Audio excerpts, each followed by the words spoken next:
கனடாவின் பல்வேறு மாகாணங்களில் உள்ள சிரியாவின் தூதரகங்களை மூட உத்தரவிடப்பட்டுள்ளது. இதுகுறித்த தகவல்களை தருகிறார் கனடாவில் இருக்கும் நமது செய்தியாளர் மானசா. 2015ஆம் ஆண்டிலிருந்து இன்று வரை சிரியாவை சேர்ந்த பல அகதிகள் கனடா நாட்டிற்கு வந்து கொண்டே இருக்கின்றனர். கனடாவின் பிரதமர் ஆன ஜஸ்டின் ட்ரூடியோ அவர்களின் உதவியினால் இங்கு அவர்களுக்கு பல நன்மைகளும் செய்யப்படுகின்றன. இந்த ஒரு நேரத்தில் மான்ட்ரியல் மாகாணத்தில் உள்ள சிரியா தூதரகத்தை மொத்தமாக மூட சொல்லி குளோபல் அஃபேர்ஸ் கனடா அறிவித்திருக்கிறது. இது மட்டுமில்லாமல் அங்கு ஆனரரி கான்சுல் பதவியில் உள்ள நெல்லி கெனோ அவர்களை பதவி நீக்கமும் செய்திருக்கிறது. நெல்லி கெனோ அவர்கள் சிரியாவின் குடியரசுத் தலைவரான பஷர் அல் அசத் உடைய தீவிர ஆதரவாளர் என்று தெரியப்படுகிறது.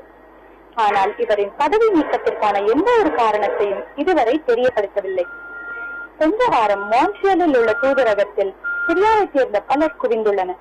இங்கு பலர் அவர்களின் பாஸ்போர்ட்டுகளை புதுப்பிக்க வந்துள்ளனர். வேறு சிலர் கனடாவில் அவர்களுடைய கல்வியை தொடருவதற்கான ஆவணங்களை எடுத்துக்கொண்டு வந்துள்ளனர்.